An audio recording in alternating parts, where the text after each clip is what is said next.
आज जिस मूवी के बारे में मैं आपको बताने जा रहा हूँ वो इस देश में हुई एक सच्ची घटना पर आधारित है। मूवी का नाम है सिर्फ एक बंदा काफी है, जो G5 पे देख सकते हैं। ये मूवी है बाबा आसाराम के ऊपर चले 5 साल लंबे रेप केस के बारे में और उसमें हुई संघर्षों के बारे में। तो आइए देखते हैं क्या है इस मूवी के अंदर। मूवी का पहला सीन न्यू दिल्ली 2013 का दिखाया जाता है, जहां एक लड़की अपने माँ बाप के साथ कमला नगर थाने दिल्ली में जाती है और वहां FIR लिखवाती है देश के जाने माने साधु और बाबा आसाराम बापू के खिलाफ। मूवी के बैकग्राउंड में नू की आवाज में बताया जाता है कि रिपोर्ट में वो लिखवाती है कि वो एक 16 साल की लड़की है और वो बाबा के भिंडवाड़ा आश्रम वाले स्कूल में पढ़ती है। एक दिन उसकी तबीयत खराब होने पर साध्वी मीना ने उसे बोला कि उस पे भूत प्रेत का साया है और उसके निवारण के लिए उसको बाबा से मिलना होगा। ये केस पॉस्को एक्ट के अंदर आता है। इस वजह से कमला नगर पुलिस उसका मेडिकल करवाने के लिए कहती है और उसे अपना मुंह दुपट्टा से ढक लेने को कहती है। जहां स्टेशन से निकलते ही मीडिया और लोगों के भीड़ के बीच से नू और उसके परिवार को गुजरना पड़ता है। रिपोर्ट में आगे नू कहती है कि बाबा ने उसके प्राइवेट पार्ट्स को टच किया है, जो उसे बिल्कुल पसंद नहीं आया और वो काफी ज्यादा डर गई। नेक्स्ट सीन है बाबा के आश्रम का, जहां उनका प्रवचन चल रहा होता है और तभी पुलिस की बहुत बड़ी फोर्स आती है और बाबा को गिरफ्तार करके ली जाती है और उनके पीछे पीछे उनके हजारों भक्त दौड़ पड़ते हैं। जोधपुर DM शांति का माहौल बनाए रखने के लिए कर्फ्यू का ऑर्डर देते हैं, क्योंकि बाबा के सपोर्ट में काफी भारी संख्या में लोगों के जोधपुर पहुंचने की संभावना रहती है। अगले सीन में दिखाया जाता है कि एक आदमी PC सोलंकी अपने घर में पूजा करके कोर्ट के लिए तैयार हो रहा होता है और बाबा की गिरफ्तारी की न्यूज देखता है। फिर पतली सी गली से होकर के अपने स्कूटर से कोर्ट पहुंचता है और देखता है कि बाबा के आने पर बहुत भीड़ इकट्ठा है और सारे भक्त उनकी जय जयकार कर रहे हैं। इधर कोर्ट में बाबा के अगेंस्ट सारे चार्जेस को गिनाया जाता है और उनको 15 दिन की पुलिस कस्टडी ग्रांट कर दी जाती है। जेल में अंदर जाते वक्त परमिशन के साथ आए बाबा का चेला उनको कहता है कि बस एक दिन और फिर वो जेल से निकल जाएंगे। इधर बाबा के लॉयर से उनके आदमी बात करते हैं और कहते हैं कि किसी भी तरह उन पर से पॉस्को का चार्ज हटवाया जाए, जिससे उनका लॉयर उन्हें विश्वास दिलाता है कि बेल हो जाएगी। अगले सीन में नू के साइड का लॉयर उसके घर वालों से मिलने जाता है और उन्हें बताता है कि बाबा को जेल हो गई है। जब नू के पापा उससे चार्जशीट की कॉपी मांगते हैं तो वो टाल देता है, जिसपे उसके पापा बोलते हैं कि वो पिछले 4 साल से बातों को टाल रहा है। लड़की के माँ बाप को सजा का आश्वासन दिला करके वो वहाँ से निकलता है और तब तक उसके पास किसी का फोन आ जाता है और जल्दी जल्दी में गाड़ी की चाबी नू के घर ही रह जाती है। जब उसके पिता चाबियां देने जाते हैं तो वो लॉयर को रिश्वत लेने की बात करते हुए सुन लेते हैं। इसके बाद दिखाया जाता है कि नू और उसके माता पिता 2 पुलिस वालों से बात कर रहे होते हैं और उन्हें बताते हैं कि उनके साथ धोखा हो रहा है, जिसपे महिला पुलिस ऑफिसर चेतना कहती है कि वो उनकी मदद कर सकती है और उन्हें एडवोकेट PC सोलंकी के पास जाने को बोलती है। नेक्स्ट सीन में नू और उसके माता पिता सोलंकी के घर आए रहते हैं और बताते हैं कि चेतना जी ने उनके पास आने को कहा है, क्योंकि पॉस्को के बारे में उनसे बेहतर कोई नहीं जानता होगा। इस पे सोलंकी उनसे एक एक करके पूछताछ करते हैं। सबसे पहले नू के पिता आते हैं और बताते हैं कि शनिवार की रात उनके पास आश्रम से फोन आया था और बताया गया था कि नू पे भूत प्रेत का साया है और दिल्ली में बाबा से मिलने को कहा गया था। नू की माँ कहती है कि दिल्ली पहुंचने पर उन्हें पता चला कि बाबा जोधपुर में है। फिर दिखाते हैं कि बाबा ने भूत प्रेत से छुटकारा पाने के लिए नू की शुद्धि का सुझाव दिया है। बाबा ने उन तीनों को बाहर इंतजार करने को कहा। फिर थोड़ी देर बाद उनका शिष्य आता है और नू को अंदर जाने को कहता है और उसके माता पिता को वहीं आराम करने के लिए बोलता है। इतनी कहानी नू के माता पिता बताते हैं। इसके आगे की कहानी नू बताती है। वो बताती है कि जब वो टेंट के अंदर गई तो लाइट बंद थी और बाबा ने उसका हाथ पकड़ के कहा कि मेरी भक्त बन जाओ, पढ़ाई लिखाई में कुछ नहीं रखा है। फिर बाबा ने कुंडी बंद कर दी और नू के साथ जोर जबरदस्ती करने की कोशिश की। इतनी बात बताते बताते नू रोने लगती है, जिस पर सोलंकी उसको हिम्मत रखने के लिए कहता है और समझाता है कि आगे का रास्ता और भी ज्यादा मुश्किल होने वाला है। अगले सीन में दिखाते हैं कि नू वहां से बाहर आने के बाद जब अपने माँ बाप को सब बताती है तो पहले वो लोग बाबा से मिलने जाते हैं, पर उन्हें रोक दिया जाता है और फिर उसके बाद वो कमला नगर पुलिस स्टेशन जाकर के FIR दर्ज करवाते हैं। इसके बाद सोलंकी नू के माता पिता को एक केस की कहानी बताता है और समझाता है कि आगे का रास्ता बहुत मुश्किल होगा, जान पे खतरा होगा, लोग अपनी गवाही से पलटेंगे और बोलता है कि लड़ाई बहुत लंबी चलने वाली है। नू के पापा परमवीर के फीस के बारे में पूछने पर सोलंकी नू की तरफ इशारा करता है और कहता है कि बस एक गुड़िया की स्माइल। नेक्स्ट सीन आता है जोधपुर सेशन कोर्ट का, जहां बाबा के एडवोकेट मिस्टर प्रमोद शर्मा ये दावा करते हैं कि इस केस में पॉक्सो लागू ही नहीं होता, क्योंकि घटना वाले दिन नू की उम्र 18 साल से ऊपर की थी। उसकी प्राइमरी स्कूल दयानंद सागर के एडमिशन डॉक्यूमेंट के अनुसार, जिसमें उसकी डेट ऑफ बर्थ 4 जुलाई 1994 रहती है। इसके रेस्पॉन्स में सोलंकी कोर्ट के बहस में यह मेंशन करता है कि जो डॉक्यूमेंट्स एडवोकेट शर्मा ने दिए हैं वो juvenile justice care and protection rule 12 के अंतर्गत वैलिड है और ये रूल कहता है कि इस प्रूफ के तौर पे मैट्रिकुलेशन सर्टिफिकेट उसके ना होने पर स्कूल सर्टिफिकेट और उसके भी ना होने पर म्युनिसिपैलिटी सर्टिफिकेट मान्य माना जाता है और इन तीनों की अनुपस्थिति में मेडिकल कराना चाहिए एज डिटर्मिनेशन के लिए। इसके बाद वो नू का मैट्रिकुलेशन सर्टिफिकेट दिखाता है, जिसमें डेट ऑफ बर्थ 4 जुलाई 1996 रहती है और वो ये भी बताता है कि रूल 12 एक्सप्रेसली ये कहता है कि एज डिटर्मिनेशन के लिए प्ले स्कूल सर्टिफिकेट बिल्कुल भी मान्य नहीं होता है और इस वजह से पीड़िता नू पूरी तरह से माइनर है। इसके बाद जज बाबा से कोई चार्ज विड्रॉ न करने का निर्णय लेते हैं और एडवोकेट शर्मा द्वारा दिया गया प्राइमरी स्कूल डॉक्यूमेंट आपत्ति के अधीन रखने को कहते हैं, जिस पर सोलंकी स्कूल के प्रिंसिपल मिस बापट को कोर्ट में चीफ एग्जामिनेशन के लिए बुलाने की रिक्वेस्ट करता है, जिसकी परमिशन सोलंकी को ग्रांट कर दी जाती है। नेक्स्ट सीन में दिखाते हैं कि एडवोकेट शर्मा बाबा के किसी शिष्य से बात कर रहे हैं और कहते हैं कि हर हाल में बेल मिलेगी। इधर बाबा से उनका चेला मिलने आता है और कहता है कि बस 2 महीने और फिर वो बाहर आकर के जनता का कल्याण करेंगे। इधर सोलंकी को कोर्ट से जाते हुए दिखाया जाता है और बैकग्राउंड में उसकी और उसके असिस्टेंट बिट्टू की बात हो रही है, जिसमें सोलंकी बोलता है कि वो इस केस की कोई भी हियरिंग हार नहीं सकता वरना बाबा को बेल मिल जाएगी। नेक्स्ट सीन में दिखाते हैं कि सोलंकी अपनी माँ और बेटे के साथ डिनर कर रहा होता है, फिर अचानक उठता है और परमवीर को कॉल करके पूछता है कि नू के बारे में पता लगाने को, पर उसने सबसे पहले किसी को बताया था, जिसपे वो कहता है कि उसका एक फैमिली फ्रेंड है वीरपाल सिंह, FIR करने से पहले उसी को बताया था। फिर सोलंकी उसे बुलाने को कहता है और नू के सारे डॉक्यूमेंट्स भिजवाने को बोलता है। इतना ही नहीं, सरस्वती स्कूल के प्रिंसिपल मधुकर त्रिपाठी को गवाही के लिए आने को भी बोलता है।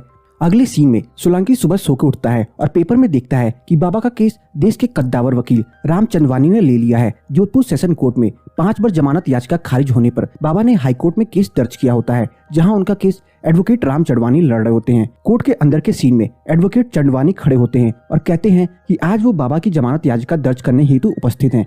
अपनी बहस में वो आगे कहते हैं कि FIR उस थाने में दर्ज है जो उस घटना के स्थल से कोई लेना ही देना नहीं था, जिसके ऑब्जेक्शन में सोलंकी कहते हैं कि यहाँ 0 FIR लागू होती है और सीनियर लर्न काउंसिल इस बात को बेफिजूल मुद्दा बना रहे हैं। इसके बाद एडवोकेट राम कहते हैं कि पीड़िता का मेडिकल एग्जामिनेशन एक सरकारी हॉस्पिटल में FIR दर्ज कराने से पहले ही कर दिया गया था, जो नियमों के विरुद्ध है और सिर्फ कथित पीड़िता के कहने पे दिल्ली पुलिस स्टेशन ने बाबा के विरुद्ध FIR दर्ज कर ली है और उन्हें अरेस्ट कर लिया है। ऐसा कहते हुए वो टेबल पे जोर जोर से हाथ मारते हैं। वो कहते हैं कि पेनिट्रेशन और इंसर्शन का कोई एविडेंस नहीं है, ना ही पीड़िता का हाइमन रप्चर्ड है, तो आखिर ये रेप है भी या नहीं। और फिर वो दावा करते हैं कि पूरी इन्वेस्टिगेशन अंडर प्रेशर की गई है और ये बाबा जैसी बड़ी हस्ती जो कि देश की आस्था के प्रतीक है के खिलाफ कोई साजिश है। वो केस को CBI को सौंपने की और बाबा को बेल की रिक्वेस्ट करते हैं। इसके जवाब में सोलंकी अपनी दलील पेश करते हैं और बताते हैं कि पॉस्को कानून के अंतर्गत अगर किसी एक्यूज ने 18 साल से कम पीड़िता के प्राइवेट पार्ट को टच भी किया है तो वो रेप 376 के अंदर आता है और उसके लिए पेनिट्रेशन या इंसर्शन का होना ऐसा जरूरी नहीं है। और पॉस्को कानून सेक्शन 27 FIR के पहले पीड़िता के मेडिकल एग्जामिनेशन की इजाजत देता है, बशर्ते वहां किसी महिला पुलिस ऑफिसर की उपस्थिति और किसी रिश्तेदार की मौजूदगी हो। इसके बाद सोलंकी कहते हैं कि ये रेयरेस्ट ऑफ रेयर केस है और इसमें तो बेल कतई नहीं होनी चाहिए। इसके जवाब में एडवोकेट राम कहते हैं कि Delhi police Punjab police rule के अनुसार काम करती है और पंजाब पुलिस कहता है कि पहले FIR होनी चाहिए फिर मेडिकल टेस्ट। इतना कह करके वो दोबारा बाबा की बेल की प्रार्थना करते हैं। जवाब में सोलंकी जी कहते हैं कि चूंकि पॉस्को एक एक्ट है जो कि 2012 में लाया गया है, एक अधिनियम है और पूरे देश में लागू होता है, जबकि पंजाब पुलिस रूल एक नियम है और जनरल लॉ के ऊपर स्पेशल लॉ हमेशा लागू होता है। इतना कह करके वो जमानत की याचिका को खारिज होने की अपील करते हैं और कोर्ट के ऑर्डर के अनुसार जमानत खारिज हो जाती है और फैसला सोलंकी के पक्ष में आता है। अगले सीन में बाबा के शिष्य न्यूज में देखते हैं कि बाबा की जमानत खारिज हो गई है और एडवोकेट चंदवानी से कॉल करके कहते हैं कि उनसे ये उम्मीद नहीं थी। इधर जेल में बाबा का चेला उनसे कहता है कि गुरुजी भाई बोल रहे हैं बस 6 महीने फिर आप बाहर आकर के जन कल्याण करेंगे। नेक्स्ट सीन में दिखाया जाता है कि बाबा की तरफ से लोग सोलंकी को रिश्वत देने आए हैं पर सोलंकी उन्हें भगा देता है। इसके बाद जोधपुर सेशन कोर्ट में बाबा के केस से जुड़े गवाहों की बयान दर्ज कराने की प्रक्रिया शुरू होती है, जहां परमवीर के दोस्त वीरपाल सिंह, दयानंद सागर की प्रिंसिपल मिस बापट, राज सजन जो कि बाबा के आश्रय में 1995 से काम करते आ रहे थे एंड और सब आते हैं। राज सजन बताते हैं कि 2003 में गुड़िया नाम की एक लड़की ने उसको बताया था कि बाबा ने उसका रेप किया है। इसके बाद हर जगह से उसे ऐसी बातें सुनने को मिली थी। इसके बाद दिखाया जाता है कि सोलंकी नू से बात कर रहा है और सचेत करता है कि सवालों का स्टार बहुत घिरा हुआ होगा पर उसे घबराना नहीं है। नेक्स्ट सीन में नू के पिता से एडवोकेट शर्मा सवाल कर रहे होते हैं। इसके बाद उन पे आरोप लगाते हैं कि अपनी ही बेटी का इस्तेमाल करके उसने एक सज्जन पुरुष को परेशान करने की कोशिश की है। इसके बाद नू की बारी आती है और एडवोकेट शर्मा उससे कई तरह के इधर उधर के सवाल करके उससे पूछते हैं कि बाबा को फंसाने की प्लानिंग कब की थी, जिस पर नू भावुक हो जाती है और कहती है कि उसने कोई प्लानिंग नहीं की, बाबा ने उसके साथ जो किया उसने वही बताया। नेक्स्ट सीन में सोलंकी बिट्टू से बात कर रहा होता है और कहता है कि ये सड़क प्रदीप बहुत काम का हो सकता है क्योंकि घटना वाले दिन सबसे करीब वही था। बिट्टू उन्हें एक इन्फॉर्मेशन देता है और अब तक के बाबा और शिष्यों के खिलाफ सारे केस के विक्टिम्स को लीगल असिस्टेंट देने वाले महेश भावचारणी के बारे में बताता है, जिस पर सोलंकी उसको उनसे कांटेक्ट करने के लिए बोलता है। इधर सतत प्रदीप गायब होता है और महेश भावचारणी और दो सड़कियों ने मिलकर के बाबा के बेटे के खिलाफ रेप केस दर्ज कर दिया होता है। नेक्स्ट सीन में दिखाते हैं कि दिन दहाड़े बीच सड़क पे महेश भावचारणी पर एसिड फेंक करके उनकी हत्या कर दी जाती है। इधर सोलंकी के पीछे भी गुंडे लगे होते हैं, पर वो इंस्पेक्टर सियाल को कॉल कर दिया होता है और बच जाता है। इधर कोर्ट पहुंच करके पता चलता है कि सरस्वती स्कूल के प्रिंसिपल मधुकर त्रिपाठी गवाही देने नहीं आए होते हैं और सतत प्रदीप का भी कुछ अता पता नहीं होता। अगले सीन में दिखाते हैं कि 2 महीने की आंख मिचौली के बाद बाबा के बेटे को भी रेप केस में सूरत पुलिस द्वारा अरेस्ट कर लिया गया होता है। कोर्ट के अगले सीन में सोलंकी पीड़िता की उम्र 18 साल से कम है,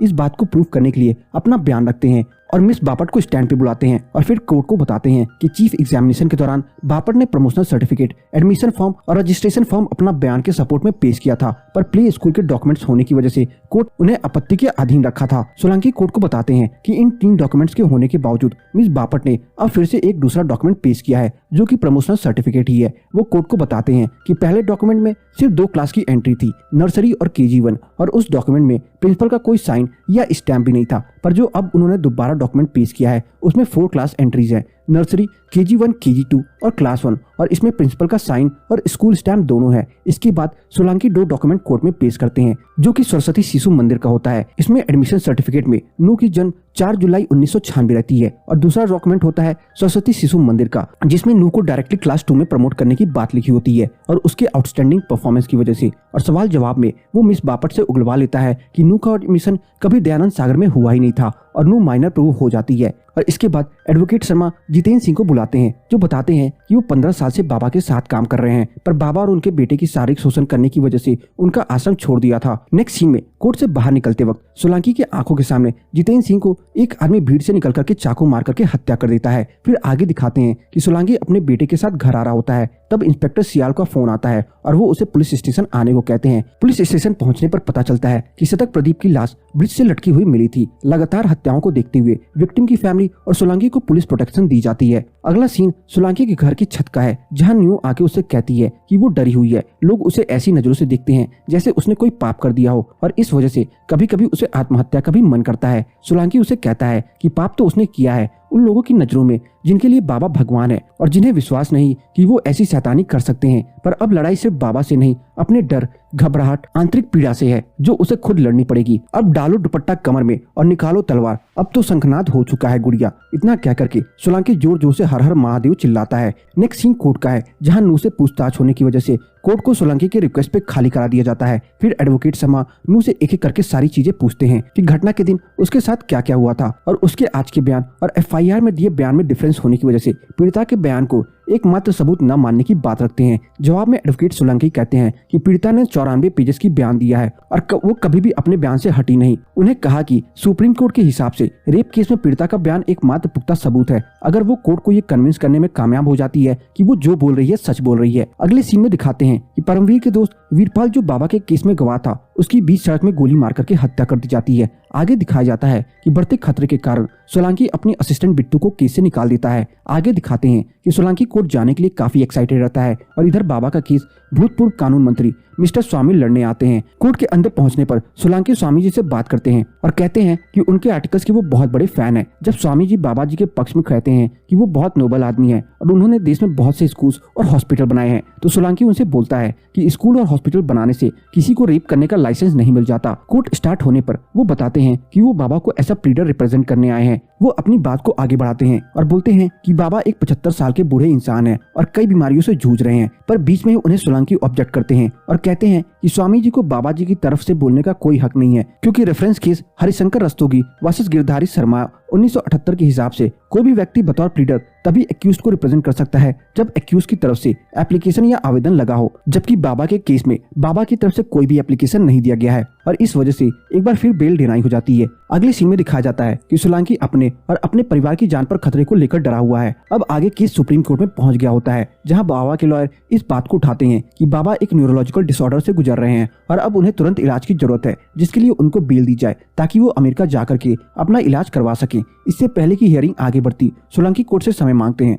और बोलते हैं ये एक अर्जेंट पर्सनल मैटर है। कोर्ट उनकी रिक्वेस्ट मानती है और केस को आफ्टर लंच पोस्टपोन कर देती है। फिर आगे दिखाते हैं कि सोलंकी के पास उसकी माँ का फोन आया है। वो बता रही होती हैं कि उसका बेटा 1 घंटे से मिल नहीं रहा है। सोलंकी बिट्टू को कॉल करता है और उससे अपने बेटे को ढूंढने को बोलता है। नेक्स्ट सीन कोर्ट का आता है, जो सोलंकी बाबा की बीमारी के हिस्ट्री के बारे में पूछते हैं, जिस पर उनकी रिपोर्ट दिखाई जाती हैं और वो ये ऑब्जेक्ट करते हैं कि 4 साल पुरानी बीमारी को आज तक कोई जिक्र नहीं हुआ, पर आज अचानक से हो गया और उन्हें लगता है कि बाबा एस्केप प्लान बना रहे हैं और कोर्ट से एम्स के द्वारा बाबा का टेस्ट कराने की रिक्वेस्ट करते हैं, जो कि मान ली जाती है और रिपोर्ट आने तक फैसला सुरक्षित बता दिया जाता है। कोर्ट से निकलने पे सोलंकी को बिट्टू का फोन आता है और वो बताता है कि उसका बेटा मिल गया है और वो मेहरानगढ़ फोर्ट चला गया था अपने दोस्तों के साथ आइसक्रीम खाने। अगले सीन में दिखाते हैं कि बाबा का टेस्ट हुआ है और रिपोर्ट्स आ गई हैं। कोर्ट में रिपोर्ट्स पहुंचने पर जज उन्हें एग्जामिन करते हैं और बेल डिनाई कर दी जाती है। इधर घर वापस आने पर सोलंकी अपने बेटे को मारता है और फ्रस्ट्रेशन में चिल्लाता है वो क्या करे, केस लड़े कि बच्चे ढूंढे। और फिर रात में जब वो छत पर बैठा होता है तब उसकी माँ उसके पास आती है और उससे बात करती है और उसका हौसला बढ़ाती है।